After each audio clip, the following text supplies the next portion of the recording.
नमस्कार दोस्तों, एक बार फिर से आप सभी का मैं बहुत बहुत स्वागत करता हूं।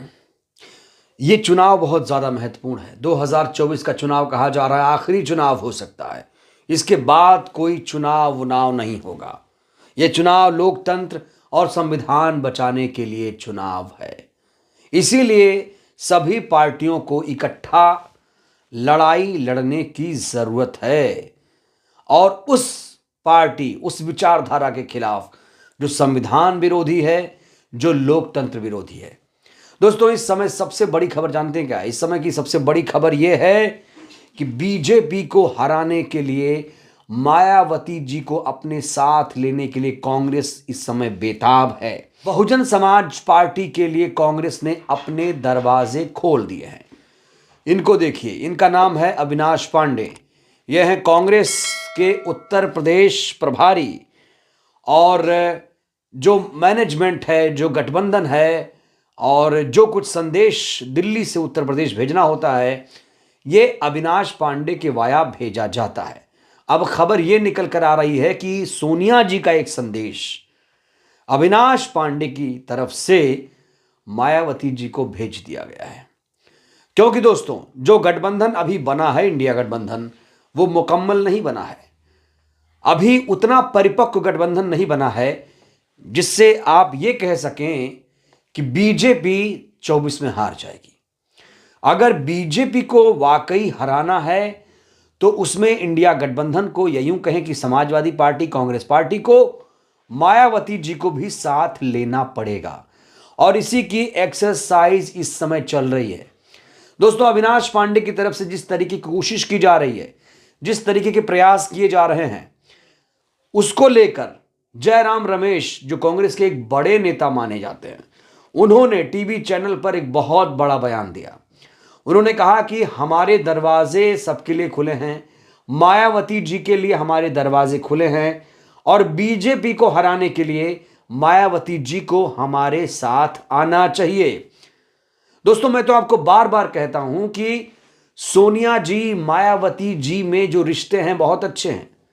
और अगर सोनिया जी प्रयास कर रही हैं, अगर करेंगी, तो जाहिर तौर पर मायावती जी इंडिया गठबंधन में आएंगी। अब अभी क्यों नहीं आ रही हैं, उसके पीछे कई सारी वजह हो सकती है। वजह पे हम बात करेंगे, लेकिन सबसे पहले जो ताज़ा बयान आया है दोस्तों, वो बयान आप सुनिए। किस तरीके से जयराम रमेश मायावती जी को निमंत्रण देते हुए नजर आ रहे हैं। कह रहे हैं कि उनके लिए दरवाजे खुले हुए हैं, बीएसपी के लिए दरवाजे खुले हैं, बीजेपी को हराने के लिए मायावती जी को हमारे साथ आना चाहिए। देखिए क्या कह रहे हैं। हमारे जो प्रभारी हैं यहाँ के अविनाश पांडे जी ने कहा है कि हमारे दरवाजे खुले हैं। अगर आपका मकसद है बीजेपी को हराना जी, तो दोस्तों, सुना आपने, जयराम रमेश ने कहा कि मायावती जी को हम साथ लाने के लिए कोशिश कर रहे हैं। चुनाव से पहले मायावती जी की बहुजन समाज पार्टी भी इंडिया गठबंधन में शामिल हो सकती है। इसकी पूरी की पूरी संभावना अब बनती हुई नजर आ रही है। दोस्तों, आपको बताऊं तो 3 हफ्ते बचे हुए हैं, मात्र 3 हफ्ते बचे हुए हैं आचार संहिता लगने में। और खबर यह भी है कि मायावती जी मार्च महीने से अपने कैंडिडेट का ऐलान करना शुरू कर देंगी। अब इस 1 हफ्ते में बहुत सारी चीजें बदलेंगी, बनेंगी, बिगड़ेंगी। लेकिन यहां पर बड़ा सवाल यह है कि अगर मायावती जी के लिए इंडिया गठबंधन के लिए दरवाजे खुले हैं, तो क्या समाजवादी पार्टी अध्यक्ष अखिलेश यादव नाराज तो नहीं होंगे? क्योंकि दोस्तों, याद करिए, ये वही अखिलेश यादव हैं जो दिल्ली गए थे और कहा था कि कांग्रेस पार्टी ये बता दे कि अगर वो मायावती जी को अपने साथ ला रहे हैं तो वो बता दे। तो इसको लेकर भी पैरेलल एक चर्चा चल रही है कि अखिलेश यादव चाहते हैं या नहीं चाहते हैं। यानी अखिलेश यादव की यहां पर मंजूरी की बात भी सामने आ रही है। दोस्तों देखिए, एक नेता के खिलाफ कुछ भी बोल जाना, मायावती जी के लिए लोग क्या क्या कहते हैं कि मायावती जी बीजेपी की बी टीम है, मायावती जी इंडिया गठबंधन को हराने के लिए नहीं आ रही हैं। लेकिन अखिलेश यादव जी के लिए किसी ने कुछ नहीं कहा। एक आदमी कभी भी गठबंधन बनाने बिगाड़ने के लिए जिम्मेदार नहीं होता है। बहुत सारी परिस्थितियां भी होती हैं। जरूरी है कि मायावती जी को निमंत्रण देने से जरूरी यह है कि एक फुल एंड फाइनल फैसला किया जाए, एक प्रपोजल तैयार किया जाए, और वो गठबंधन में आएंगी नहीं आएंगी ये तो बात की बात है। पहले खुद तो तैयार हुआ जाए, राहुल गांधी तैयार हो जाएं, प्रियंका जी तैयार हो जाएं, अखिलेश यादव तैयार हो जाएं, घर चले जाएं मायावती जी के लिए। क्या घर नहीं जा सकते? अगर कोई मनमुटाव नहीं है तो क्या राहुल गांधी जी मायावती जी के घर नहीं जा सकते? क्या प्रियंका जी उनके घर नहीं जा सकती? क्या अखिलेश यादव जी, अगर दो लड़कों की जोड़ी बनी है, एक अभिभावक के लिए ही सही, क्या वो मायावती जी से मुलाकात नहीं कर सकते हैं? दोस्तों, जरूरी नहीं है कि मायावती जी आपके पीछे आए, जरूरी तो यह भी है कि आपने कितनी शिद्दत से कोशिश की। शिद्दत भी यहां देखी जाएगी कि आपने मायावती जी को अगर ला रहे हैं तो उनकी शर्तें पूरी हो रही हैं कि नहीं हो रही हैं। तो यहां पर सिर्फ मायावती जी को दोष दे देना, एक ही पार्टी को दोष देना, यह सही नहीं है। सिर्फ मायावती जी ही भारतीय जनता पार्टी को नहीं हरा पाएंगी, लेकिन मायावती जी अगर इंडिया गठबंधन में आ गई तो पक्का है कि बीजेपी का जो सपना है वो चूर चूर हो जाएगा। तीसरी बार भारतीय जनता पार्टी जो सपना देख रही है कि हम उत्तर प्रदेश में 80 की 80 सीटें लाएंगे। दोस्तों, ये आपको हास्यास्पद नहीं लगता है कि प्रधानमंत्री नरेंद्र मोदी कहते हैं अब की बार 400 पार, और उन्होंने कहा है हाल ही में कि इस बार तो उत्तर प्रदेश के लोग 80 की 80 सीटें भारतीय जनता पार्टी को दे देंगे। तो बड़ा सवाल यह है कि इतना कॉन्फिडेंट भारतीय जनता पार्टी को आता कहां है? क्या इसीलिए आता है कि वो जानती है कि मायावती जी इंडिया में नहीं आएंगी, मायावती जी कांग्रेस समाजवादी पार्टी के साथ नहीं आएंगी? क्या इसलिए उसका कॉन्फिडेंस हाई है?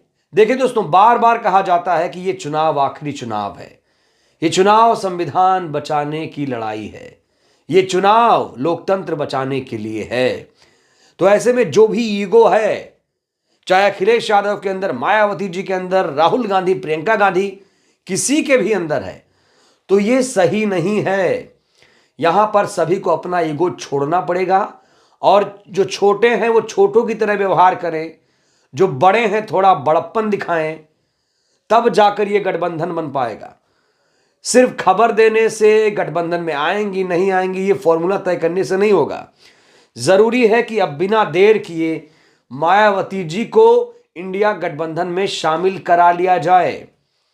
और सोनिया जी जो संदेश भेज रही हैं दिल्ली से यूपी लखनऊ, कहा तो जा रहा है कि अगर बात नहीं बनी इस संदेश से तो सोनिया गांधी खुद मायावती जी से मुलाकात करेंगी। क्योंकि दोस्तों, कांग्रेस पार्टी इस समय बहुत ज्यादा कोशिश कर रही है कि जो 21% दलित वोटर हैं उनको अपने साथ लाया जाए। सोचिए, समाजवादी पार्टी, कांग्रेस पार्टी अगर साथ आ जाएं तो मुस्लिम और यादव साथ आ सकते हैं, ओबीसी के कुछ लोग, अच्छे लोग आ सकते हैं, लेकिन जो दलित वोट बैंक है, एक मुश्त दलित वोट बैंक जो मायावती जी के साथ खड़ा रहता है, वो कैसे मिलेगा इंडिया गठबंधन को, समाजवादी पार्टी को, कांग्रेस पार्टी को? अगर आपको वाकई में भारतीय जनता पार्टी को हराना है तो मायावती जी की जो शर्तें हैं, हालांकि शर्तों का खुलासा भी नहीं हुआ है, लेकिन 2 शर्तें यहां पर सामने आ चुकी हैं। लोग चर्चा कर रहे हैं कि वो 30 सीटें होनी चाहिए, और पीएम का चेहरा, हालांकि मायावती जी ने कभी नहीं कहा कि वो पीएम का चेहरा बनेंगी, लेकिन दोस्तों, कांशीराम का सपना पूरा हो जाएगा अगर मायावती जी देश की पीएम बन जाएंगी। कहा जाता है कि अगर मायावती जी प्रधानमंत्री बन गई तो पूरा संविधान लागू हो जाएगा, और जिस लोकतंत्र संविधान बचाने की लड़ाई है वो लड़ाई यहां पर जीत ली जाएगी। तो दोस्तों, मायावती जी जो कांशीराम के विरासत को आगे बढ़ा रही हैं, जो बाबा साहेब अंबेडकर के विचारों को आगे बढ़ा रही हैं, जो संविधान लोकतंत्र बचाने की लड़ाई लड़ रही हैं, कहा जा रहा है कि अगर इंडिया गठबंधन में आई तो बीजेपी सरकार के पांव केंद्र से उखड़ जाएंगे। तो दोस्तों, दलित वोट बैंक को अपने साथ लाने के लिए, मुसलमानों को अपने साथ लाने के लिए, दलित मुस्लिम समीकरण को और ज्यादा मजबूत करने के लिए इस समय इंडिया में मायावती की सख्त जरूरत है। हमें इंतजार करना पड़ेगा मायावती जी के फैसले का। इस बीच एक सर्वे काफी पॉपुलर है, मैं आपके सामने रखना चाहता हूं। इस बार एनडीए 400 पार कर पाएगा। एक सर्वे है, 24 का सर्वे है, देखिए 400 प्लस पक्का है, 14% ने कहा। 200 भी नहीं आएगी, 75% लोगों ने कहा। 350 के आसपास रहेगा, 11% लोगों ने कहा है। तो लोग यहां पर जागरूक हो रहे हैं, लोग समझ रहे हैं कि जो भारतीय जनता पार्टी 400 प्लस का नारा दे रही है, दरअसल जमीन पर उसका कुछ नहीं है, सिर्फ मीडिया का एक प्रोपेगेंडा है जो हिंदू मुसलमान मंदिर मस्जिद के नाम पर चल रहा है। और जनता भी कहीं ना कहीं समझ रही है कि जो ये वादा कर रहे थे, ये वादा अभी तक पूरा नहीं हुआ। मोदी की गारंटी भी पूरी नहीं हो रही है। जनता अब ये समझने लगी है दोस्तों। इसीलिए कहा जा रहा है कि जनता में भी भयंकर नाराजगी है बेरोजगारी, भ्रष्टाचार, महंगाई को लेकर। तो इसीलिए इंडिया अगर मुकम्मल होगा तो मायावती जी अगर इसमें शामिल होती हैं तो बीजेपी की जो सांसें हैं वो फूल जाएंगी, बीजेपी का सपना चकनाचूर हो जाएगा। मायावती जी अगर नहीं आती हैं तो मायावती जी का भी सपना नहीं पूरा होगा, और मायावती जी अगर आती हैं तो मोदी का सपना धरा का धरा रह जाएगा। तो दोस्तों अब फैसला मायावती जी को लेना है। हम लोगों से ज्यादा काबिल मायावती जी हैं, वो देश की राजनीति समझती हैं, वो भी देख रही हैं देश के हालात कैसे हैं। उम्मीद करते हैं मायावती जी को जिस तरीके से अप्रोच किया जा रहा है उसी तरीके से वो रिस्पॉन्ड करेंगी। और कांग्रेस पार्टी की तरफ से, समाजवादी पार्टी की तरफ से अगर अच्छी कोशिश हुई, शिद्दत से कोशिश हुई, तो मायावती जी भी इंडिया गठबंधन का बहुत जल्द हिस्सा बन जाएंगी। तो दोस्तों फिलहाल के लिए इस वीडियो में इतना ही। वीडियो को लाइक करिए, चैनल को सब्सक्राइब करिए, वीडियो को जन जन तक पहुंचाइए जिससे देश की जनता जागरूक हो। बहुत बहुत धन्यवाद, शुक्रिया।